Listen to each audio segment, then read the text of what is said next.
Hello, everyone, and welcome to Front Porch Talk. I'm your host, Veteran Mountain Man, and today in the studio I've got Sir Adamantine. Cheers, everyone. And, of course, everybody's favorite memester, Kaz Warfox. Everybody, we better launch the fucking tanks! And a little bit later tonight, we'll have a Tim of the Hun joining us. My normal co-host, Irate Prostate, won't be with us tonight.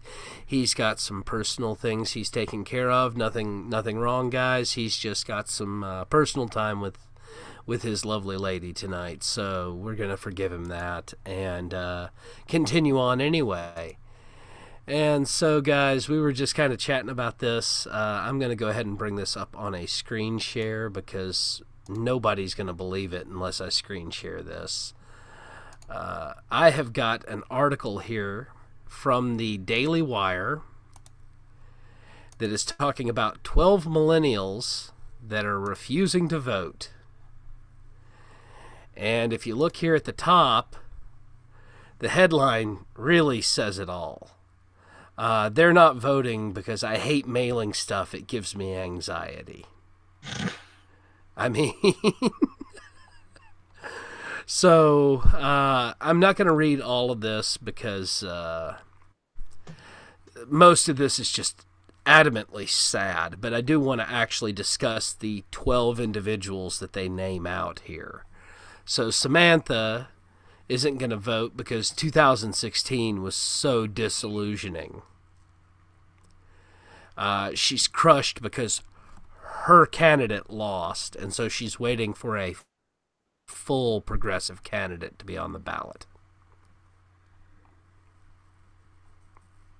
Okay. Yeah.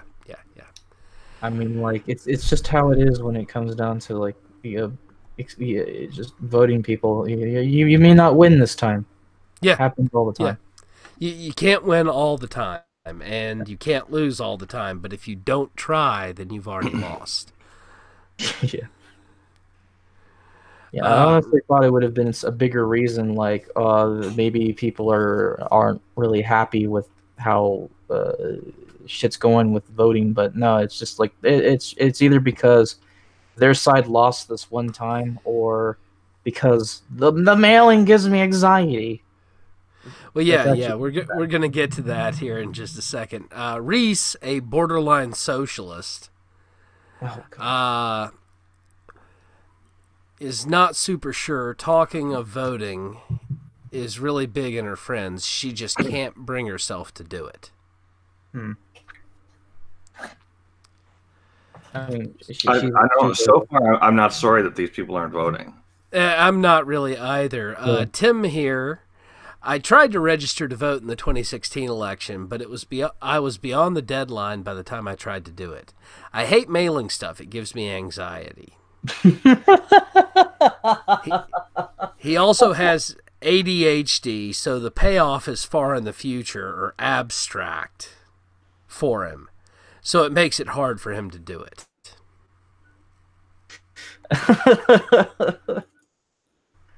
That's so fucking sad. It's like, it gives me anxiety. I mean, I guess it would suck if your candidate lost, but come on, really?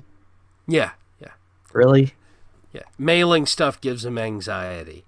Megan doesn't own a printer, so she can't print the form to get an absentee ballot, and has no idea how to get stamps.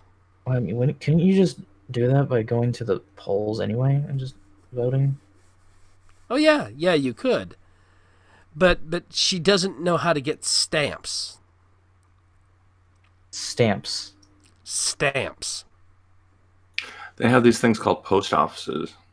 Yeah. New invention. Actually, you can buy them in a lot of grocery stores, too. Yeah, of course. And drugstores. Yep. And convenience stores. And your local UPS office. Pretty much anywhere you can probably buy like a greeting card or something, you can probably also get its fucking stamps. Yeah. It's really not that hard. Drew is disillusioned, and Laura admits she didn't know who Joe Biden was until the election. And anyway, she doesn't have the time or energy. I would just sit there if I were her. I would just sit there and accept. I'm just lazy as fuck. Yeah. Honestly, I would say, why you didn't vote? I'm lazy as fuck. Don't bother me. Yep. Aaron doesn't like the fact that climate change isn't part of the Democratic Party platform. Climate change. Yeah. I'm not sure if I would. I'm not sure if I would disagree there. Anna is a basket case. Most people my age have zero need to go to the post office, have never stepped foot in one before. Honestly, if someone had the forms printed for me and was willing to deal with the post office, I'd be much more inclined to vote. I think we're back to lazy as fuck. Yeah, pretty much. And then, of course, I think probably my favorite one here is Thomas. Voting is passé. My polling place is at the end of my block. It takes no time at all, and it's extremely easy process. But I think it also, what makes it sort of alienating and anticlimactic is you go in and you're like, this is the climax of democracy. Like, the sticker on my chest is the climax of democracy. Well, again, do people have to point out that this is not a democracy? It's a constitutional republic, and you're supposed to vote for someone. Yes. Yeah, yeah.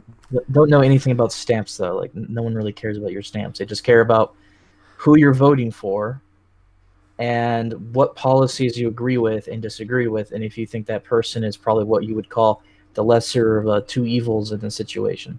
That's really what it's about. Yeah, well, honestly, that's always what it's about. Just yeah. Only slimy people run for office. No, I guess hey now. the saying that always pops up is scum rises to the top. Hey, I was going to say, I've got people out here trying to push me into running for local office. I'm not talking about local office. I'm talking about anything that's national. Now this one really takes the cake. Oh boy. She doesn't have a driver's license, so she has to register in person to vote. But she doesn't always feel like leaving home, so she didn't. Okay. So far, I'm just sitting here like, well, I mean, that sounds like a you problem. Yeah. I mean, this to me, I don't know how to really address these people. I mean, for crying out freaking loud. We're talking about the ability to choose the leaders of your country. It's pretty important for a reason, after all. Prior to the inception of the Republic and the democratic process, you either did what you were told or the fuck out of you. Mm-hmm. And unless you could beat the fuck out of the leader, you didn't really want that. And even if you could, it wasn't necessarily a good idea to try to take on the leader, because if you beat the fuck out of him, now you had to be in charge. So we come up with this painless, combatless way to deal with selecting leadership. And now, several hundred years later, these people are too lazy to even participate.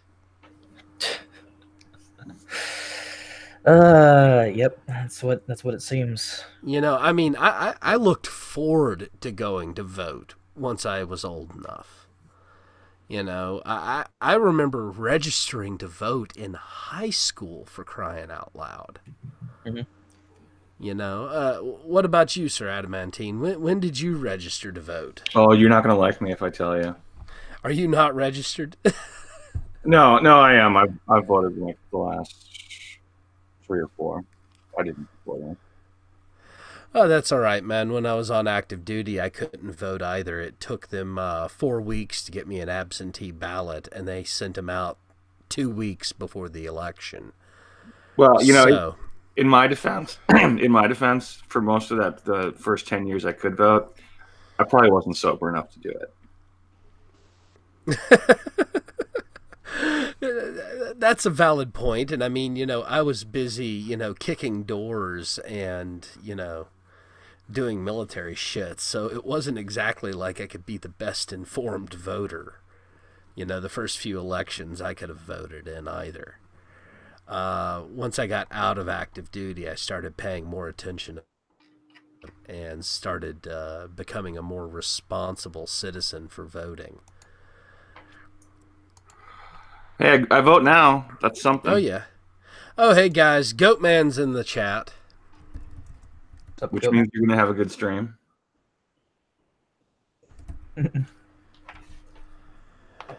But yeah, it amazes me that these guys, that these are actually adults in our society. Well, but I do have one other thought about this, though. I mean, there's all these go vote campaigns every election, where all they say is, you should vote. Never once do they say you should actually know who you're voting for and what you believe in. I don't want the people who don't voting.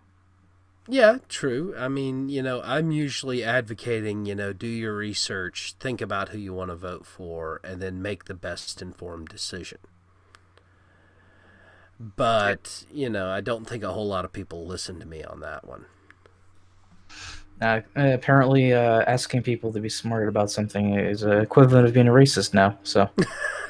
Look at that. Well, speaking of racists... Oh boy, what did I welcome to? Yeah, we've got Hillary Clinton back in the news today, everyone. And the quote is, "They all look alike," after she mixed up Cory Booker and Eric Holder in an interview. Oh, Jesus Christ. And apparently the crowd laughed instead of, throwing at her. Yeah, I don't know how she got away with this, because I mean, if I had said what's that? What's this thing called consistency? I don't think it exists. I mean, if I had said that, I would have liberals rioting in my street wanting to string me up as a KKK member, for crying out loud, if they could find me. Everybody would be like, "Kill the fox," if I said something like that. Now, why do you think she's still hanging around? What do you think her end game is? Do you think she's going to try again? I don't know if she's going to try again. I think why she's been hanging around is because after she lost the election, the Clinton Foundation took it in the teeth for donations. Yeah, but nothing she's doing now is helping that out. Yeah, it's keeping the name in the public eye. Yeah, but she's almost universally reviled. Even Democrats don't even particularly like her. True. I'm just probably going to chalk that up to just her own stubbornness. She really wants that fucking power chair. Yeah, she did in an interview recently say that she would like to be president. As though we're just going to hand her the title and say, "Here you go, have at." Your Lifetime Achievement Award. Yeah. Like it's going to be her participation trophy, I don't know how she thinks that that's going to happen when she had so much trouble beating what the entire mainstream media agreed was the worst candidate choice for the Republican Party, and he beat her handily. I mean, pretty much handily. Although, to be fair, I think President Trump had some serious advantages that the mainstream media missed. Oh, yeah, primarily quite from what they thought, he was the only candidate that would have beaten her. I don't know. I think some of the other candidates could have taken her on and won. I don't think Jeb Bush could have. I think that it was a horrible lineup. I don't know. I liked Ted Cruz, and I like what's his name from Wisconsin? The cross-eyed one? Yeah, he's not much to look at, but he's actually quite intelligent and very capable of leading. I could never get beyond those eyes. I mean, I could just imagine being like, you know, Scott Walker. That's the chief of staff. And I'm like, how the hell can I go into work every day and make eye contact with this person without developing damage of my own? Oh man, that's horrible. It is, but that was pretty funny. Oh yes, it was. Yes, it was. Yes, Hillary Clinton got a wave of applause and laughter with that statement. Jesus, the consistency. Yeah, you know, anybody who rejects the socialist platform norm, we're all Nazis. But, you know, former Secretary Clinton can make a joke that is horribly bad tasting, and they applaud her. Yep. It's truly sad, the state of this world.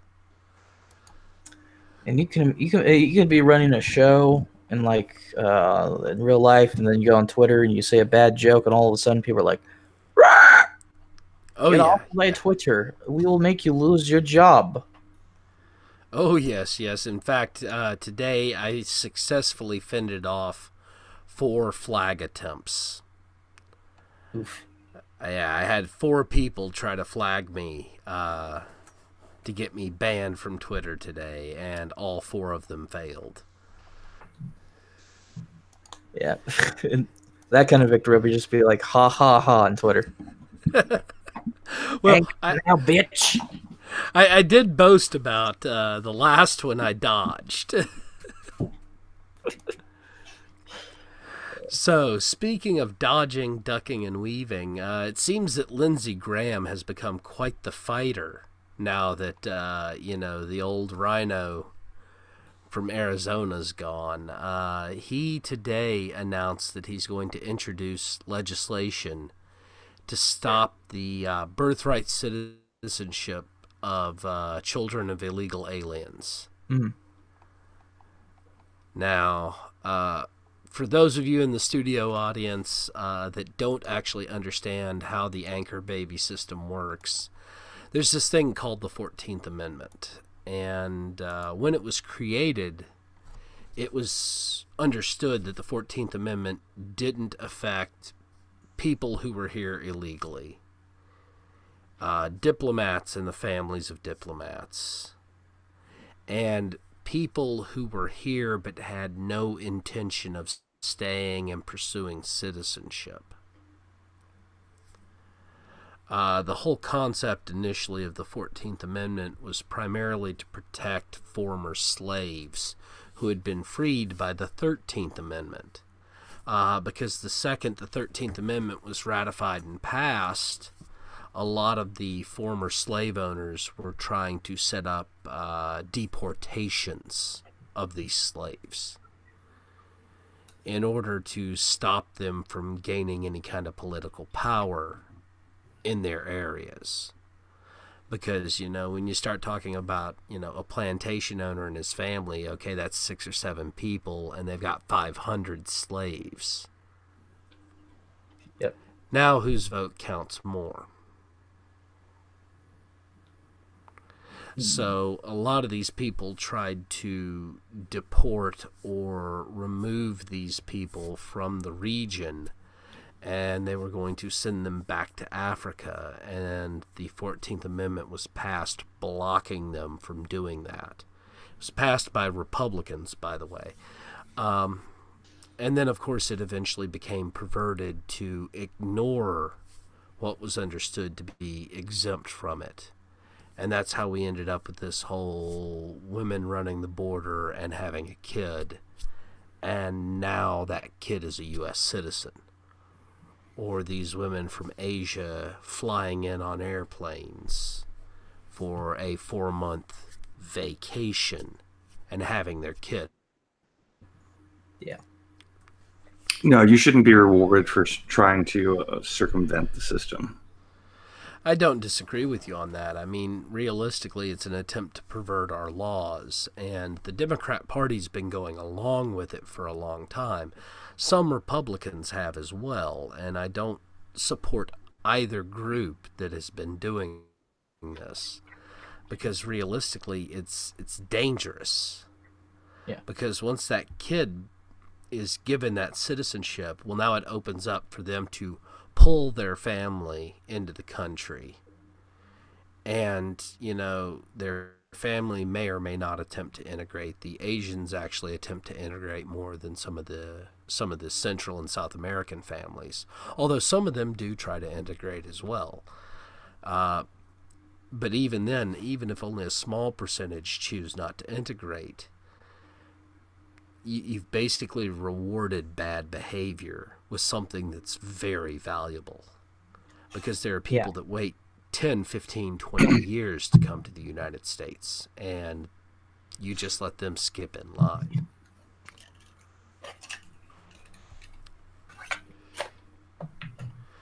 What's up there, Sir Adamantine? Sounds like you were opening a beer or something there. I was pulling cigarettes out. Gonna enjoy a good smoke? Always. But yeah, I'm a man of many bad habits. There's nothing wrong with that.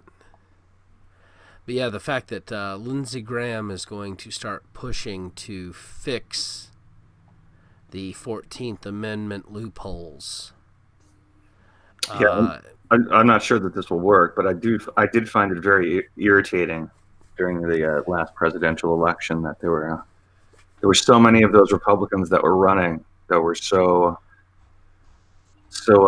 against these sorts of things. Jeb Bush being a perfect example. Oh yeah, he is. He's a perfect example of the rhino mentality of we need to still have open borders even though I'm a Republican, and I'm going to claim I'm conservative. Open borders, just let a bunch of people in. Never mind that who knows who they actually are. They may not rape your women and your children. Who knows? Yeah. Well, even if they're not doing that, I mean, just the simple fact of, are they fleeing a death penalty in another country? Yeah. I mean, that's one of the biggest problems that Germany has with their Turkish migration, is a lot of the Turks that flee to Germany are fleeing like life imprisonment, removal of their hands, death, that kind of stuff. Mm. And so they're criminals in their own country. Now, I'm not going to try to argue whether or not those laws are justified or the punishments are correct, but that's why they're fleeing their country, is to keep from being punished. I'm not sure that whole refugee thing should be better behaved countries' problems, though. I don't disagree with you on that. A lot of cases, these refugee claims are realistically bogus or bad claims. Because like a lot of the Guatemalans are claiming that they're refugees because there's violence in their country. Well, in Guatemala City, you can buy automatic weapons on the street. Yep. No background check. No waiting period. I think the last time I price checked it, a Modus was about $6,000. That's a 50 caliber machine gun. So, why is this massive caravan of people, men, fighting age men, trying to claim refugee status in the United States? I mean, I understand war is hell. I mean, I really understand that. But if you've got a violence problem, the best thing to do is stand up to it. Well, that's because it's easier to run over here and try to live off the system here than it is to go and try to fight for your nation and actually change it for the better.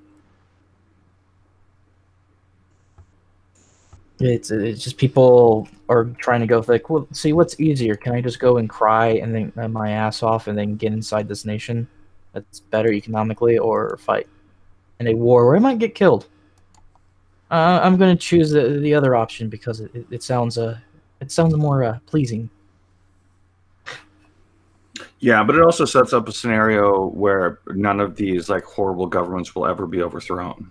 Yeah, it really does. It creates a huge problem, but knowing how people are, it's definitely a problem of people want to choose the path of least resistance, and a lot of people aren't thrilled with the idea of fighting a tyrannical government. If they can just cry to Democrats and then just get into a better country. True. Well, and it's not just the Democrats pushing this stuff either. I mean, the Catholic Church is pushing it. The Pope has many times said that there shouldn't be any borders, there shouldn't be any nations. And of course, we all know that the Communist Workers' Party of the world has been pushing for globalism for... Oh, yes, Pope. You can say that when you have your own private army. Yeah. He has his... The Vatican City is one of the best defended cities in the world. City is surrounded by a wall. Well, and speaking of that, open borders. Hey, hey, Pope, are you okay with the idea of people living in your house? You know, no locks or anything. Well, I'm curious. I'm sure there's some spare rooms for the altar boys. Now that's the dungeon in the attic. Oh wait, sorry. Hey. I revealed too much. Careful now, man. We don't want the Pope shutting us down. Go in, he knows. Jumped up. And of course the Swiss Guard. I mean, most of the people in the audience have seen the Da Vinci Code. That's not an unfair representation of the Swiss Guard's armory. They've just got tons of weaponry. Yeah. You don't fuck with them. You don't want to fuck with them for that reason. Yeah, it's just, I keep saying this about immigration all the time when people are just like, well, isn't it fucked up that they have to retreat the country? I'm like, well, I think it's kind of fucked up that a lot of the people who have the age and can fight decided not to fight and just decided to make it our problem. I think that's what's really fucked up. You're trying to make this shit everyone else's problem and not your own. An attempt to basically take resources from another country for your own purposes. I'm just like, nah. If you really want to fix things, then fight your tyrannical government. Go ahead, do that. I think that's better off than trying to take everyone else's shit.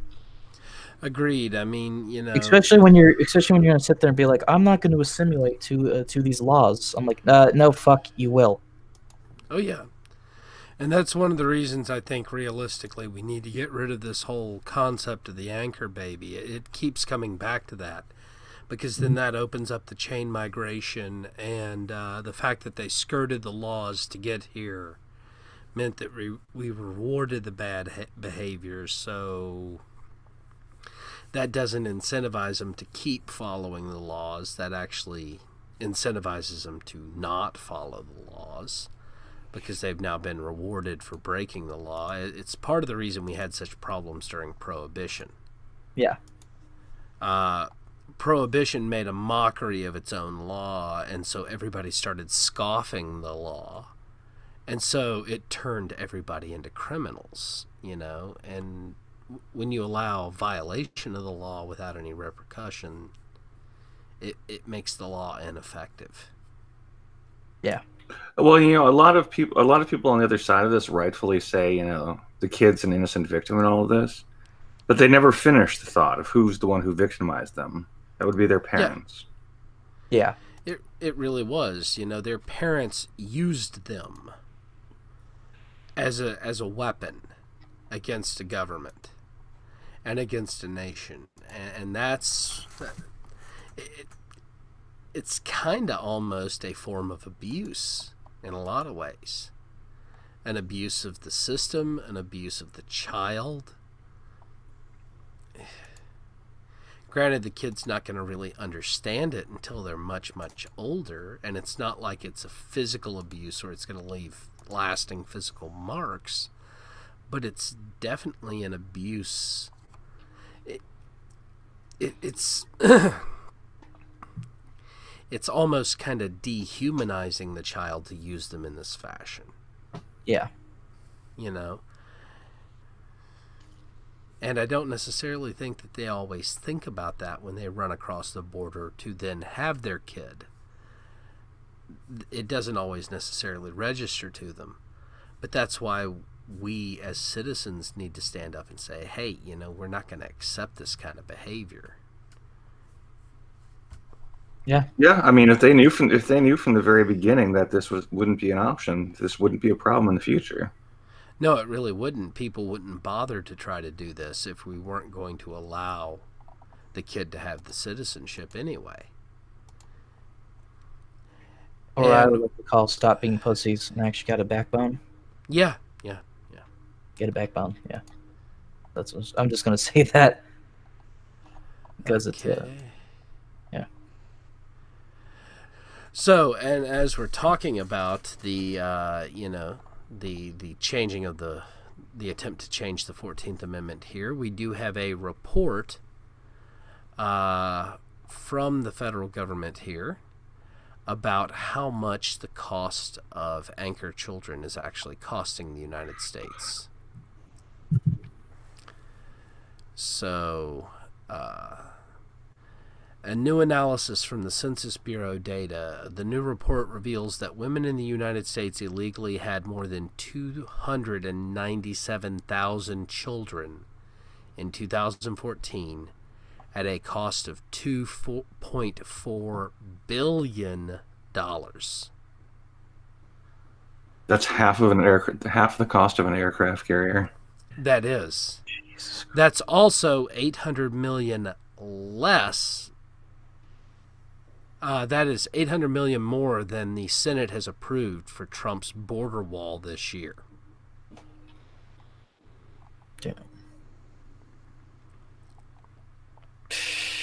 Damn. Oh boy. Yeah.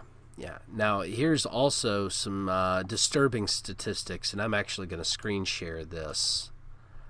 So, here we go. Here's actually the chart from the report. And here are the number of all immigrant births, 790,582.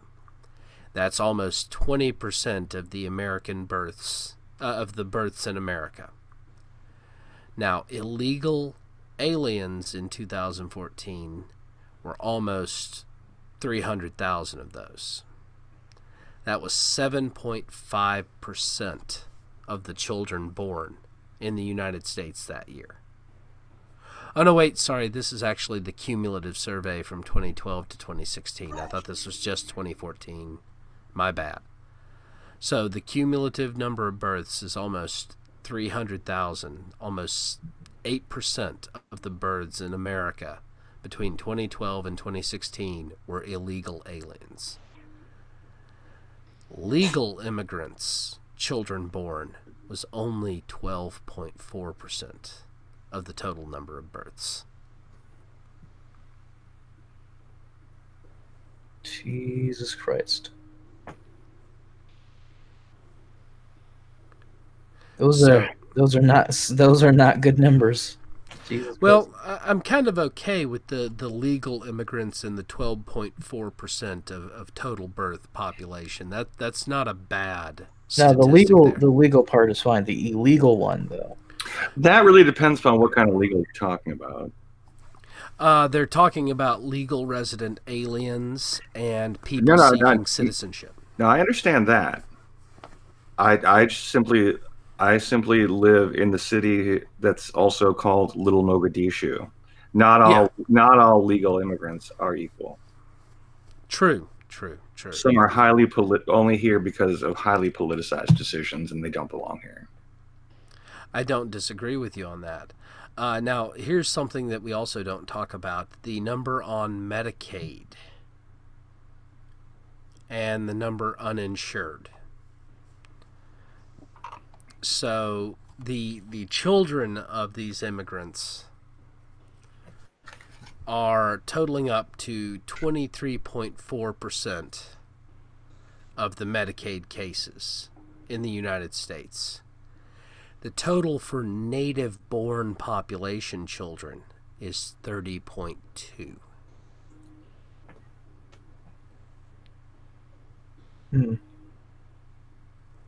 Okay, so we've got 23% of Medicaid is children of immigrants, and 30% of Medicaid is children of native-born citizens.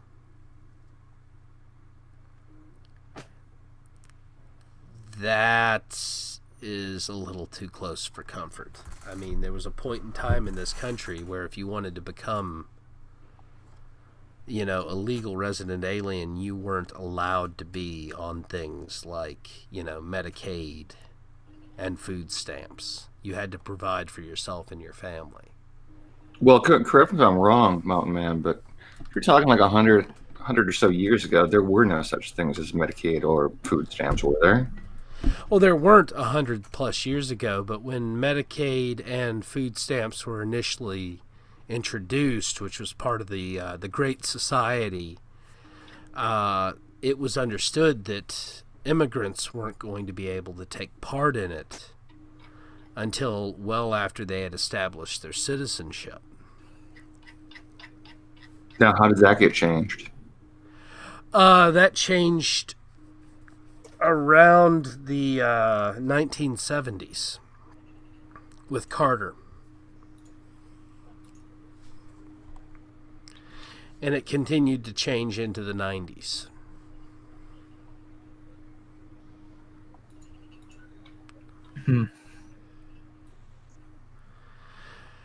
Now look at this here. This also is a disturbing statistic. The share of mothers who have less than a high school education, 25% of those are immigrants.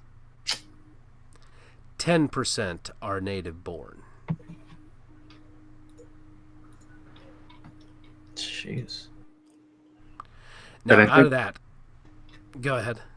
I think that should be one of the primary decisions as far as letting people in or not, is how quickly they can be a contributor to the economy versus a drain on the economy.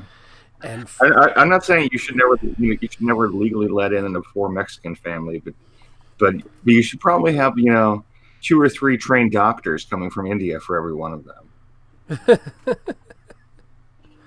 And the percentage of illegal immigrant mothers who have less than a high school education is 40.7%. So that means just under half of those mothers that are illegals having kids in the United States don't have a high school education. Now, if we look at the poverty numbers here, 40% of mothers who are illegals are in poverty. Only 25% of American-born native mothers who have children are in poverty. Now, if you look at the legal immigrant status here, it's actually pretty close to the native-born population. It's 24.6. So, I mean, while I don't like these two numbers here, they're far more reasonable than 40%. Yeah.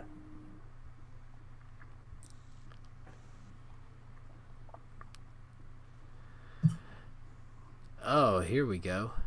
Share of births to immigrants varies significantly across the 50 metro areas. And look who's on top. San Jose, California. Yep. San Jose, California is approximately 55. The hell can these people afford to live in San Jose, California? I don't know. I really don't know.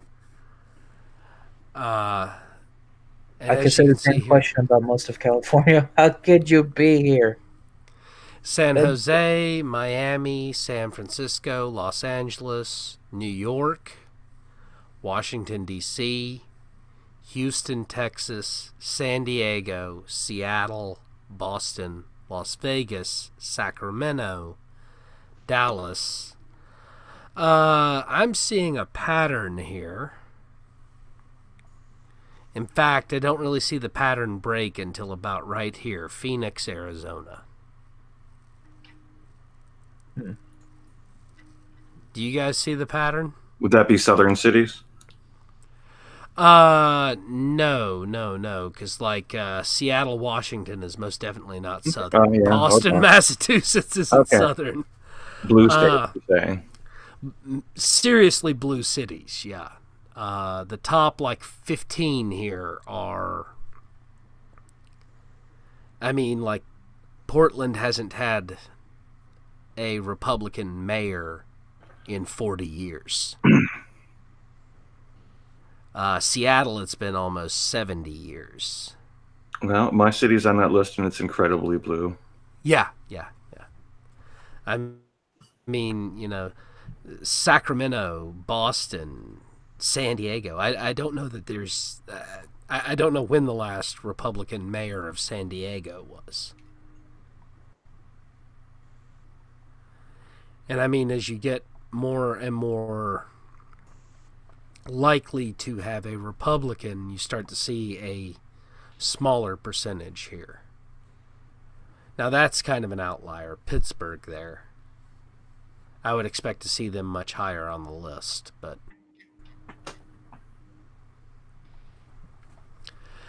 yeah, this right here kind of shows something that is very disturbing, in that while technically illegal aliens can't get welfare and can't get things like food stamps and housing allowance and such, if we continue to allow this whole anchor baby situation, they get it anyway because of the kid.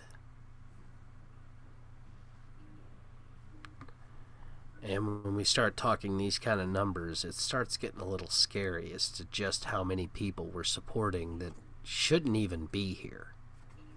Yeah.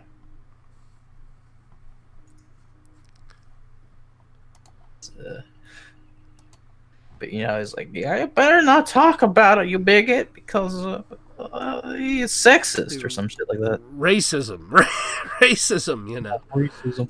Oh, yeah. They all look alike. Quote Hillary Clinton there on me. Touche. And of course, this is going to bring us to our best article of the night. Actor James Cromwell warns that blood in the streets if the Democrats don't win the election. That's an interesting thing to say, honestly. I wonder what he means by that. So, character actor James Cromwell, honored at the 4th Annual Carney Awards, where he used his platform to call for change in the United States and warned of violence if President Trump and his allies remain in office. That could be taken as a threat. Yeah. It really could.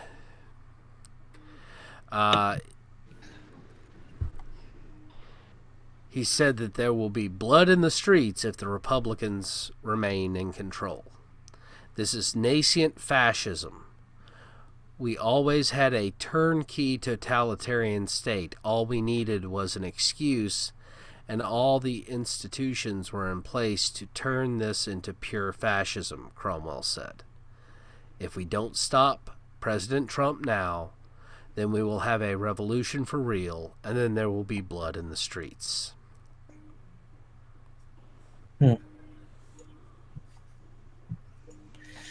That sounds like call to arms, honestly. Well, what I'm trying to figure out is how this is nascent fascism. I mean, I'll be the first to admit Trump is a nationalist. He's a populist nationalist. Yeah. But fascism was more than populist nationalism. And the only reason fascism actually grew in Europe, I think, was because of the results of the First World War and the damage to European society. I don't think the U.S. suffered enough damage in the past 20, 30 years to allow a totalitarian regime to stand up. I mean, guys, seriously, if I'm wrong on that analysis, please tell me, because I haven't seen enough of it. I'm not even sure either. It just seems like it's a bunch of retarded rants from a bunch of champagne socialists trying to say think that fascism is everything they don't agree with. Everything I've witnessed in the last 2 years of people skirting around our actual laws and our proper systems, it all comes from the other side. Yeah. I mean, if we were to argue all of this shit, like, since when does advocating for control of borders and working on your nation's economy, social infrastructure, and actual infrastructure is somehow considered a fasci? Well, to be fair, fascism is a very nationalistic concept of government. Mm-hmm. But nobody's demanding that Trump just take complete control of the government. And in fact, part of the reason Lindsey Graham is introducing that legislation into the Congress is because President Trump can't change it with just an, the intention was that people who enter the country illegally wouldn't gain citizenship for their children if they had children. But that's not exactly how it's phrased. Yeah. The wording is a bit vague, and that's what's allowed some people to pervert and to twist it. And even when you go back and you look at the author of the amendment's writings about it, he specifically stated it wasn't intended for that. But that's not what's in the actual document. And in a nation of laws, you've got to go with what's actually there. Yeah. And so I'm actually glad that Lindsey Graham is introducing that, because I don't know that anything President Trump could do would actually be effective. But I'm also not a legal scholar, so I could be way off base here. There could be some sort of exception that I don't see. Yeah, who knows? I guess we're just going to have to wait on that one. See if it gets anywhere. So long as it makes the news for a period of time, it's good for Republicans before the election. Yeah, agreed. And as long as we do a movement forward towards a resolution on it, I think it will be good for the country as a whole. But we definitely need to figure out some sort of actual solution to this, because, heck, right now we've got a caravan of, 4,000, 5,000, 7,000. The reports vary so widely, nobody knows realistically. Yeah. Mostly, young men about ready to try to cross the Rio Grande. That's going to be a huge fucking issue in itself. It is. It is. And it's not an intelligent situation. It's a bad idea to have this stuff going on because, you know, now we've got armed active duty down there, and they're not allowed to shoot, at least according to some of the stuff I've been reading. And, you know, my point is if we're going to go down there and actually shut down the border with the military, okay. But sending them down there just to stand there and get jeered at, that's not what we need to be doing. Yeah.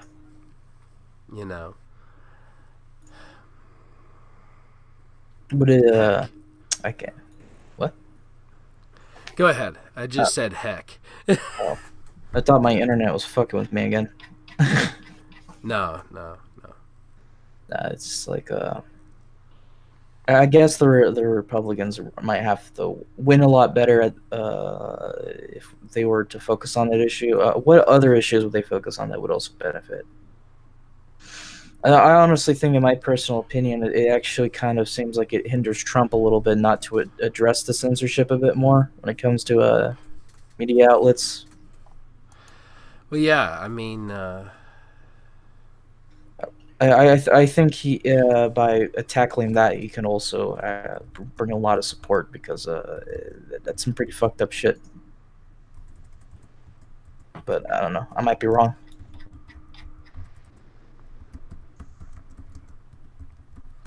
Sorry, I'm communicating with Nope here. Nope.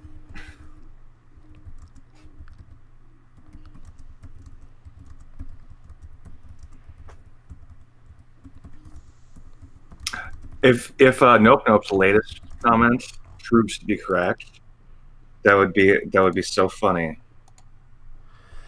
Well, if you guys actually want to hear the 14th Amendment, give me a second. I actually have it right here. I was actually looking at it earlier today.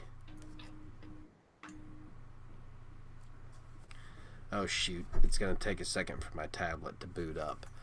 But yeah, I have a copy of the Constitution and all of the amendments actually on my tablet. It's in my Kindle application.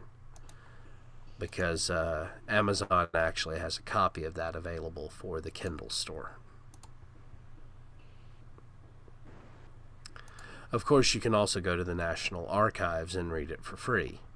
So actually, what we might do while that's booting up is... Just don't search for it on Google because they may have changed it.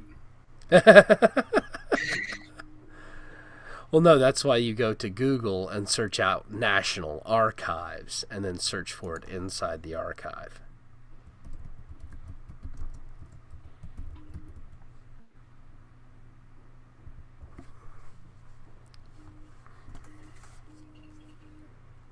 Here we go.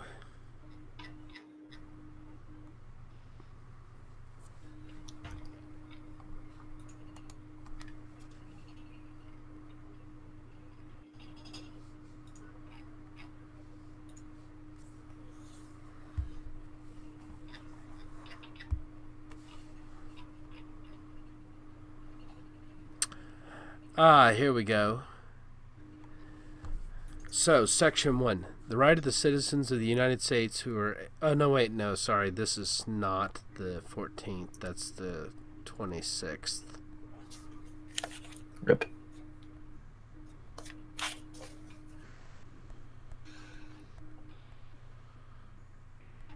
th 18th, 17th,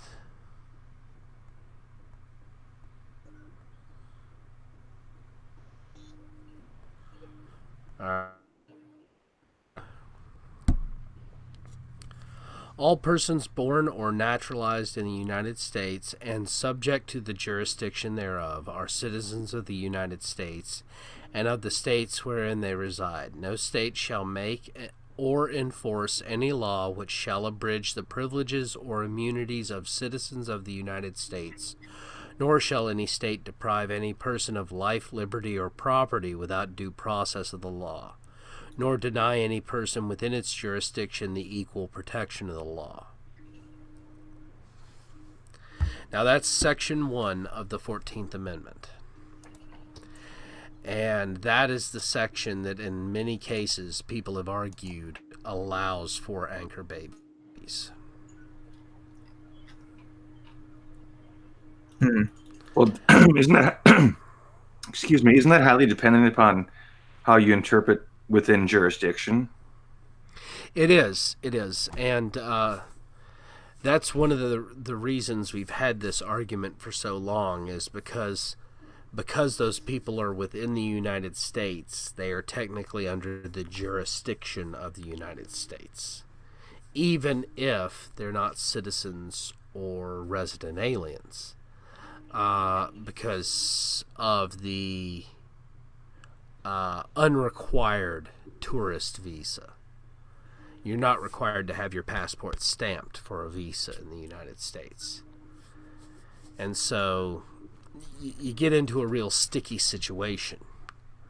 Because technically, if they're here under a tourist visa, they're under the jurisdiction of the United States. But they didn't come through and actually acknowledge that they were entering the United States. They snuck in. So we get ourselves into a real sticky situation here, which is why I'm not sure if Trump's executive order will be effective. And I know it'll be challenged in court. And while that may or may not eventually pan out, I honestly think just amending the Constitution a little bit more to make it clearer might actually fix the whole situation.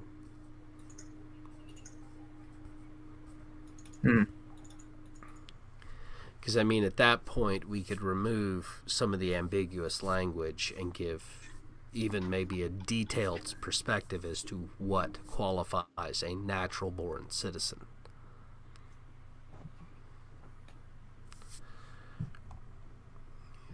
Of course, the real long-term solution to all of this is make our country leak-proof so that it might be a problem now, but that ends quickly. It does.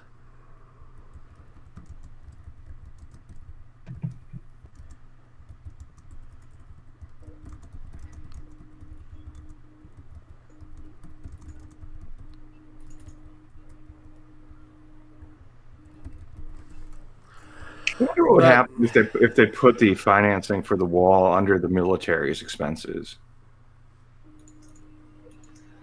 That would probably piss off the military.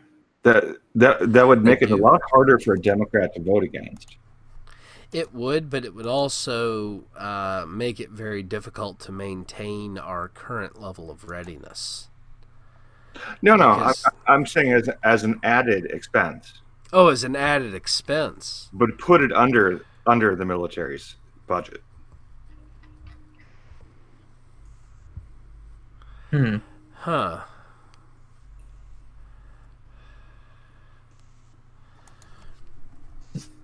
Be like, where do you go? Where are you going to go with that now? And it's just like, the Democrats will be, yeah, I can kind of see where that goes from.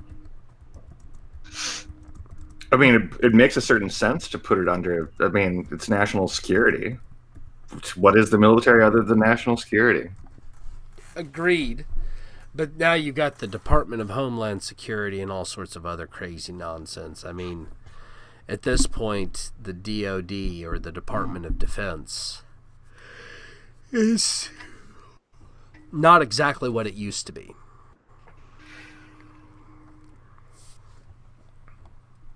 That is a good point, actually. Part of the reason I'd like to see some of those, some of the Patriot Act kind of pulled back, and maybe a reduction in the Department of Homeland Security. By the way, that's always been a very creepy Nazi-esque name. Oh yeah.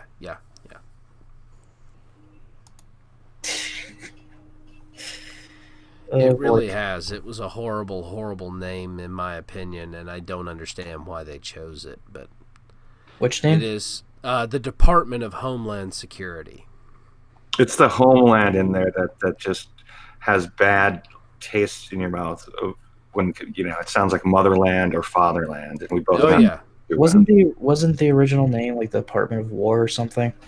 Well, that was the Department of Defense. Was originally the Department of War, and it got changed to Department of Defense.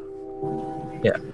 Well, guys, before we decide to sit here and kind of chill out, I've got one more article here that should be a lot of fun to talk about. So, Harris County adopts new SOB rules to preempt robot brothels.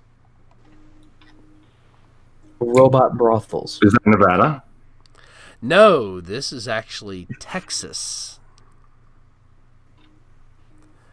The Harris County Commission Court in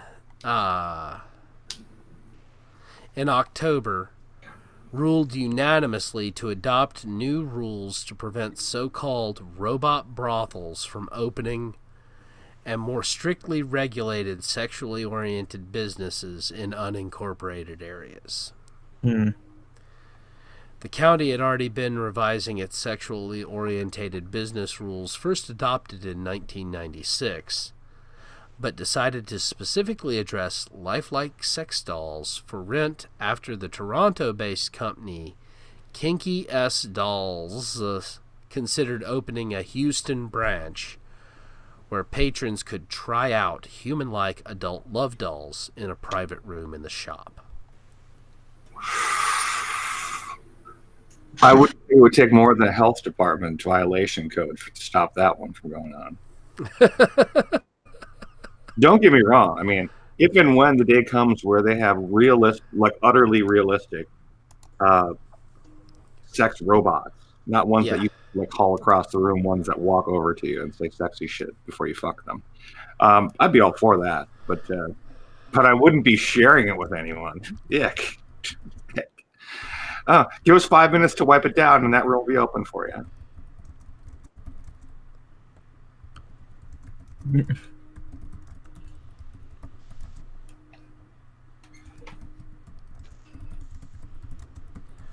Yeah, it's kind of a disgusting idea, but this is something that's been being talked about off and on by several different groups, including the MGTOWs, apparently, because they think this kind of stuff is great. Oh yeah, they love that shit. They do. And so, I kind of find it surprising that there are already some cities and counties that are establishing laws about this stuff. Now, me personally, I don't understand why you would want to go into a robot sex doll brothel. I mean, the whole idea is just kind of,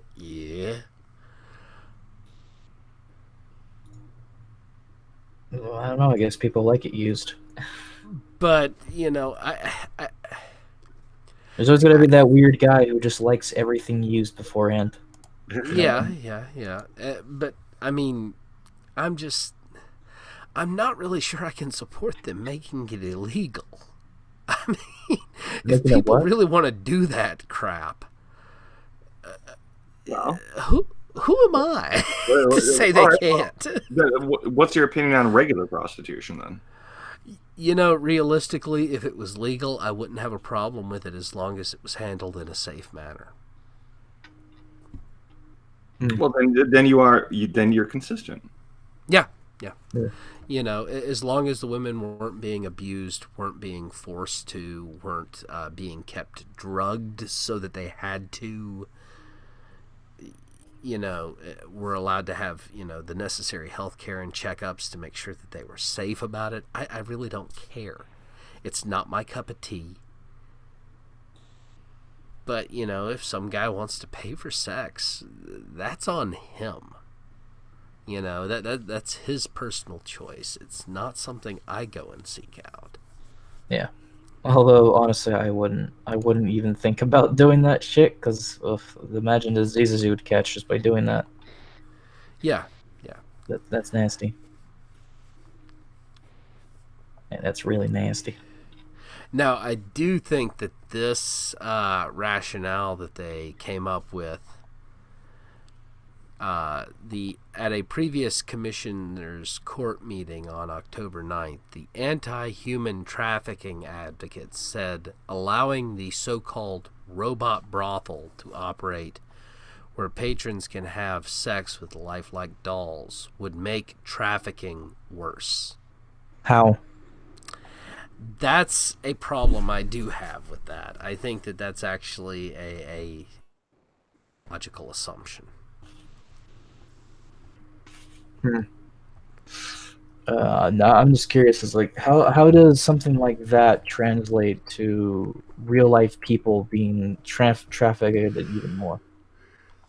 I don't know that it actually would. In fact, I would honestly think it might actually reduce some of the human trafficking. But that's neither here nor there. I don't think that it would make it worse. They also included in this new decision rules that require permitted sexually oriented businesses to post signs displaying educational information regarding human trafficking, including the National Human Trafficking Hotline. Now, I don't really see how this links. I really don't. I don't know that an adult store leads to human trafficking. I think that sick, disturbing individuals who, aren't willing to, follow the laws are what cause human trafficking. If you want to cut down on human trafficking, it's very simple. You license legal prostitution, and in the lobby of the brothel, you can see their license. Simple as that. Yeah. Yep. Yeah, and I don't have an issue with that realistically. Once again, as long as it's done in a safe manner. If they want to legalize prostitution, so much the better. If it stops other criminal behaviors, I'm okay with that. To be fair, prostitution isn't illegal federally. It's illegal state by state. Yeah. That's why Nevada has prostitution.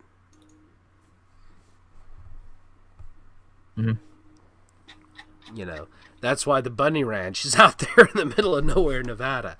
It's because it's legal for them to operate that way. Where's the lie, though? Well, guys, so what have you got coming up, Sir Adamantine? I more than likely have drinks with friends on Saturday afternoon. That's about it? Yep. Okay. What about you, Kaz? I don't exactly know much of yet. I'm still talking with a few people, and as you guys are aware, I've sort of started my own little streaming show called The Fox Den and stuff like that. Mostly around whatever topics me and whoever else I can stream with want to talk about, from like politics and what have you, and other things. Because of a certain person I kind of have as a bit of a co-host, had some issues. He had to go to hospital and shit and take care of things, so I couldn't do any streams because But that person's taken care of now. I'm talking to them, and I don't know what we're going to talk about, but I'll see what we'll have to do there. I may or may not. It's usually something I do on the weekends, but if you guys are interested in perhaps engaging in that particular stream, then just let me know. I'll send links. Well, if I'm available, I'm always willing to hang out and stream with you, man. I know you're banned in several countries for your dank memes, but I'm not afraid of you. Heck, I like your memes. 72 countries now. 72. Say again? 72? I'm banned on 72, apparently. Oh, man. I'm also banned from several other streams because I'm just that bad. A certain person has said it. Get this fucking faggot away from the stream because he's going to destroy us all. Well, I I have to admit, man, I like those NPC memes that you've been posting lately. I've Oh, been retweeting them, and I stole a couple because I used them later. Yeah, no, NPC memes are great memes. Oh yeah, That they pisses are. off so many people.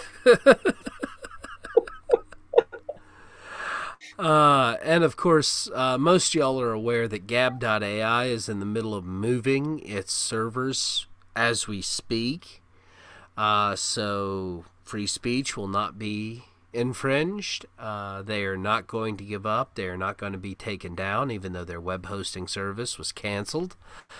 And as soon as they are back up and running, I plan on hosting a stream on my Gab.ai channel. I will make sure to post links to Twitter, Minds, Discord, and anywhere else I can when I got to do that. I haven't decided the topic yet.